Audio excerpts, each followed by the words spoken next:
ভাই একটু তাড়াতাড়ি যান না। বাবা, আমাকে অফিস থেকে এত ইমার্জেন্সি ভাবে ডেকে আনা হলো কেন? 2 ঘন্টা আমি অফিস করতে পারিনি, এত আর্জেন্সি কিসের? যাবো এক জায়গায়, রেডি হও। কোথায় যাবে?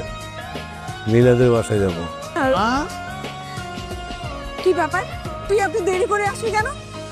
মা, জ্যাম ছিল রাস্তায়, কিন্তু সেটা ইম্পর্টেন্ট না। ইম্পর্টেন্ট হচ্ছে আমরা কোথাও নাকি যাচ্ছি। হ্যাঁ যাচ্ছি তো, মা আমরা কোথায় যাচ্ছি? নীলাদের বাসায় যাচ্ছি। মা আসলে হাই আয়ান, বন্ধ করো বয়ান। কই তুমি এখন? বাসায় আছি, কিছুক্ষণ পরে তোমার বাসায় আসছি। কত সাহস! একবার এসে দেখাও। তোমার বাবার ভয়ে তো ঠিক মতন কথাও বলতে পারো না। ভয়ের দিন শেষ, আজই এসে রাজকন্যাকে দেখে যাব। বাবা, মাশাআল্লাহ, তোমার ছেলে পছন্দ তো বেশ ভালো। আপনি কে? এ তো আমাদের মেয়ে নীলা। না না, আপনাদের কোথাও ভুল হচ্ছে, ও নীলা না। মা আমি বলছি তো, আমি আসলে দেখুন, আমি আপনাকে বিয়ে করতে পারবো না, সরি। মানে তোর মেয়ে মানে?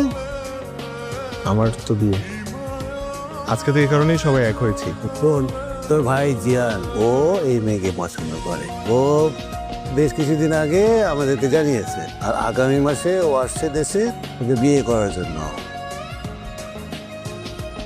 ইয়া মাহবুব, নীলা ইতিমধ্যে 35টা কল করেছে। হ্যালো, এতক্ষণে ফোন দেওয়ার সময় হলো তোর? এদিকে যে আমি সবাইকে অপেক্ষায় রেখেছি। এতবার তোকে ফোন দিলাম, তুই ফোন রিসিভ করিস নাই। বিয়ে কি ছেলে খেলো তোর কাছে? তুই কি আমার সাথে ফান করছিস? না না, ফান না। আমার বাবা তোকে এতবার কল দিল, তুই ফোন রিসিভ করিস নাই।